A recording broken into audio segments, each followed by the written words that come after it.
Hello everyone and welcome to my review for Jujutsu Kaisen chapter 127. We got another great chapter this week in Weekly Shonen Jump's spooky Halloween edition. So we got the Shonen Jump cover page, and then we got a single page color page, and then a double page color page. Holy fuck. What a nice week for for Jujutsu Kaisen covers. Jesus Christ. Apparently this cover with Todo getting shot in the head in the background by his idol star crush is a reference to a famous Japanese dating sim. Interesting. I had just assumed that this was Todo's delusional explanation of how he got that scar on his face, because, to be very clear, Todo is fucking insane. Like, the guy is completely delusional. But that's part of why we just love him so much.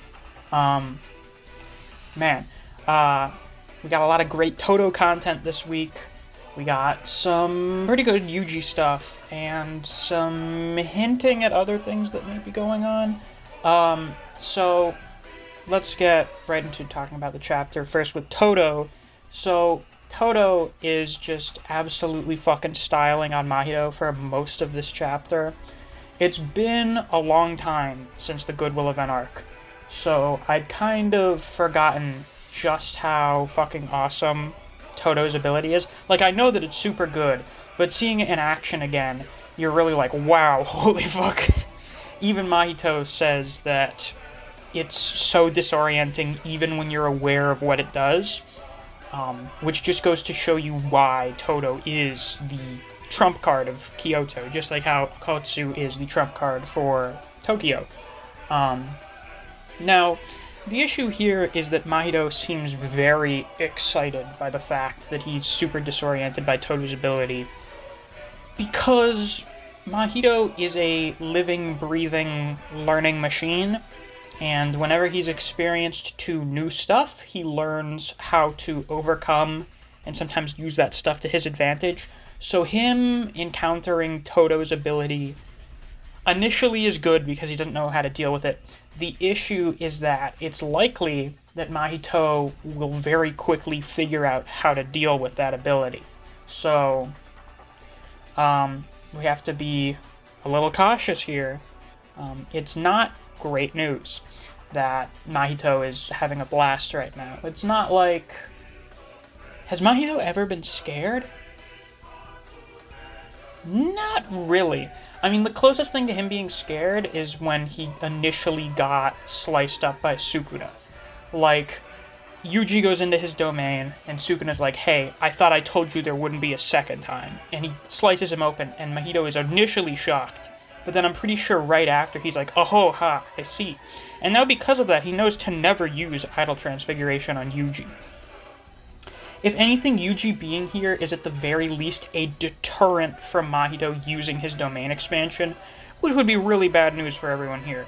However, I think Mahito is dangerous enough without his ability. So getting back to Todo, he is pretty much handling Mahito by himself pretty well, but the issue is he doesn't really have a way to hurt Mahito effectively. As we understand, with Mahito's soul manipulation ability, he's basically fucking unkillable unless you are Yuji, or you find a way to use simple domain, like Kokichi was doing when he was fighting him with his Ultimate Mechamaru. Was that called Ultimate Mechamaru? I don't remember what the giant Eva Unit one is called, but you know, when he had his simple domain stakes, that's one of the only ways that you can really effectively kill Mahito.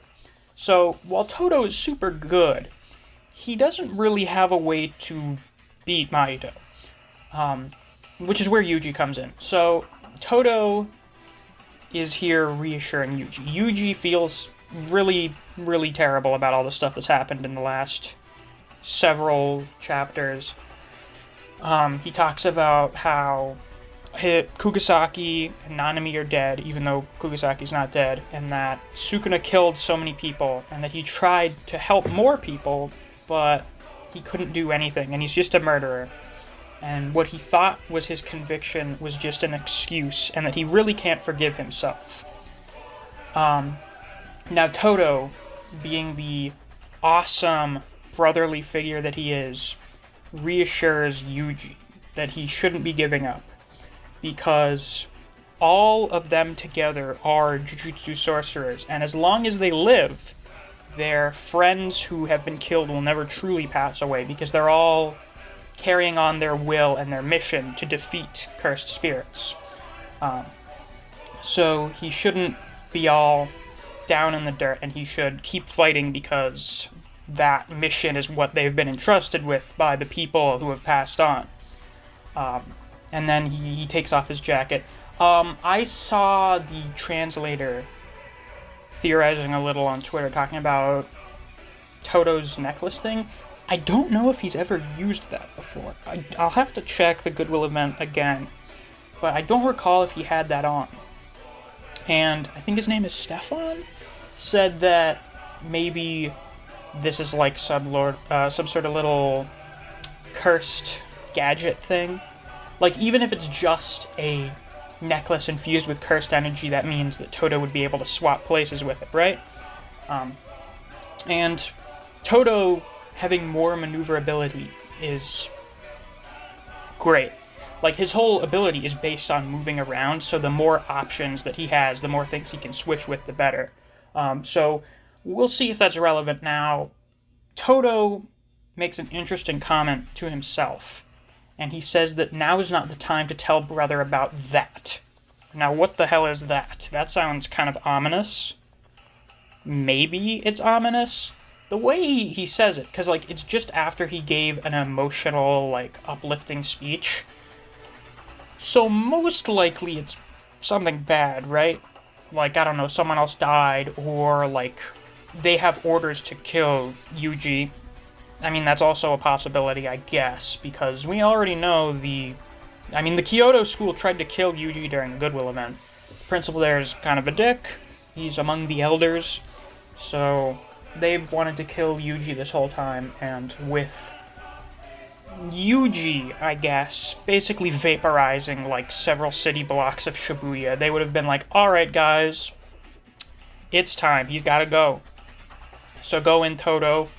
And I didn't consider this last week, but if Todo is here with another person from Kyoto, that probably means that there are many other people from Kyoto here. So we may be seeing the other people again. We may see Miwa, which would not be great considering Kokichi is dead. Noritoshi, was his name Noritoshi? And Kamo might be there. Momo, Mai. I mean, Mai is probably a pretty likely candidate, considering that Maki is at the very least in critical condition from Jogo's fire. So we'll be getting some drama with the Kyoto school here, but I think it's most likely that Todo has bad news, and that he's not going to tell Yuji about that now, because he needs him to be on his A game. He needs him to, get his head back in the game. So Nida's an interesting guy. His curse technique is sort of like a stasis thing, and that it stops wounds from getting worse, which is exceptionally convenient, considering Nobara would, like, die any second now, and he said himself that she's not breathing and has no pulse. But I guess his cursed ability would keep her from passing over. So she's basically comatose at the moment. Now, while some people would call this a plot convenience, we have to consider that the Kyoto school would be aware that there's a lot of casualties in Shibuya right now. So, of course, they would send people with really useful support abilities like this.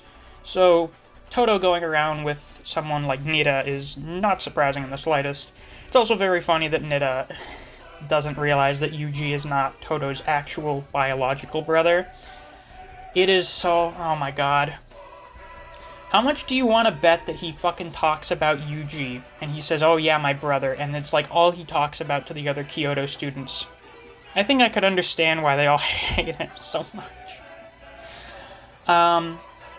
But yeah, Yuji reassures himself, and what does he tell himself? He's like, oh, I'm sorry, Nanamine, I was about to take the easy way out. I was about to use my sins as an excuse to run away. And he does the black flash. Yeah! So, payback for what happened last time. Basically, Yuji realizes that him just wanting to curl up in a hole and die would be an excuse. That just because you've done all of this bad stuff doesn't mean that you shouldn't keep carrying on your mission as a Jujutsu sorcerer. There are still cursed spirits to exorcise, and there are still people to save. You've got a job to do. None of these angsty excuses for laying down on the job. So, Yuji and Todo are here together. Todo rips his shirt off. Releasing his full power level. I sort of got, you know how people have, like, you have, like, a budget. You've got, like, a certain amount of money to spend on food, got a certain amount of money to spend on your bills. I assume in Toto's budget, he has a certain amount of money for what he spends on white shirts every month, because I'm not joking when I say every single time he's about to get into a fight, he rips his fucking shirt off. So does he have like a closet full of identical white shirts and he has to replenish the stock every month? Because every time he gets into some kind of confrontation, he has to rip his shirt off? It's one of those funny things to consider, I guess. Now, with these two lads working together again, I'm very confident that we're about to have a top-tier fight here. So, up until now, the fight against Mahito has been pretty good, but now that Todo is here, I don't know if you recall, but the Yuji and Todo versus Hanami fight is one of the best fights in the series. I would probably put it top 5 at the least, maybe top 3. I don't know. I'm compiling a top 10 list of fights. I'll do a video after Shibuya because I want to take this fight into account. I assume Gege is going to part 50. That's what it seems like to me, at least. We're gonna go for a nice even 50 for Shibuya Incident, and it'll be the longest arc in the series up to this point. I assume the final arc will probably be much longer than this, like 100, 200 fucking chapters, something like that, depending on how long the series goes on for. But with Todo here, fighting alongside Yuji, with all of the stuff that Yuji has learned since then, I mean, he's become much more adept with using the Black Flash. We have the potential of him unlocking Sukuna's techniques, and whatever the hell Todo's been up to. I mean, Todo's pretty nice already, so he may not have had to learn anything. But, this will probably be up there in the fights. Hopefully, if they do this right. I don't know how I didn't think of this last week before doing my review, but since Nobara is not dead, and Resonance works on her, I can imagine in my mind now,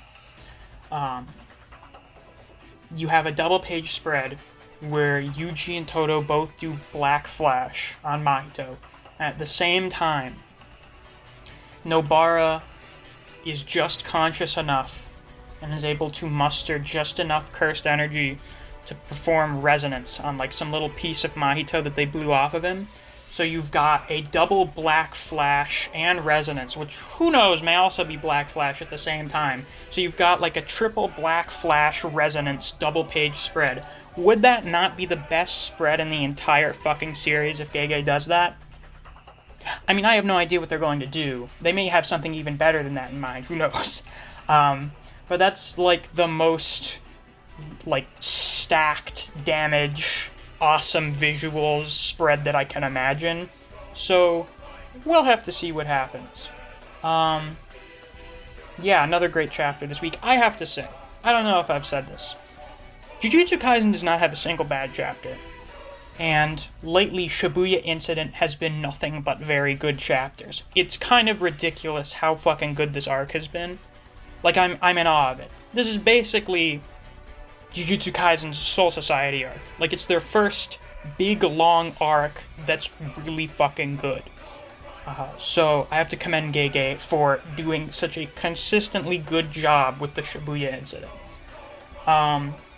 With that, that's really all I have left to say about the chapter. I'm going to talk about this week's anime episode a little bit, so if you're not interested in that, thanks for watching. I have more Jujutsu Kaisen chapter reviews you can check in the backlog if this is your first time here. And I also do chapter reviews every week, so if you're interested in those, you should definitely subscribe and click that notification bell so you don't miss any of them. Now, episode 4 of the anime. Holy fuck. That is a really good episode. I have loved watching the reactions on YouTube to this episode and seeing everyone's reaction to Sukuna going nuts and to seeing Malevolent Shrine. Do you have any idea what a wonderful feeling it was when I'm watching King of Lightning's stream last night and he goes, domain expansion? Oh my god. As someone who's been following the series for...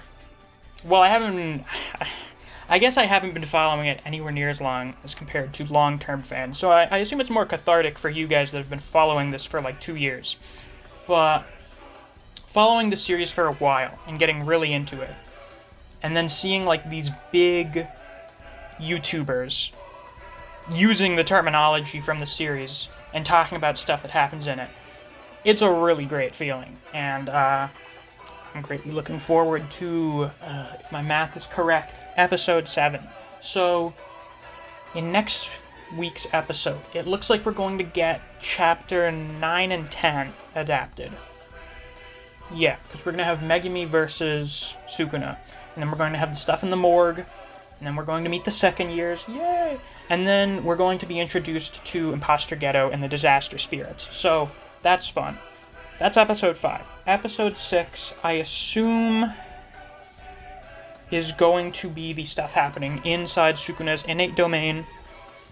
And Yuji training a little with Gojo. And then the start, like Jogo showing up, shooting Gojo with his flames, and then going, haha, I guess it was nothing special after all.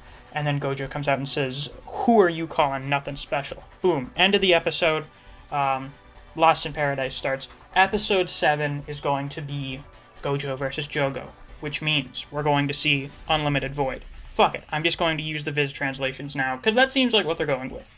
I do think this is going to be the episode where, like, it explodes in popularity. Because with the way that they did Malevolent Shrine, I get the vibe that what's going to happen is you're going to have Coffin of the Iron Mountain, you're going to have like the booming OST, whatever the hell they're going to do for Jogo. And then Gojo takes off his blindfold.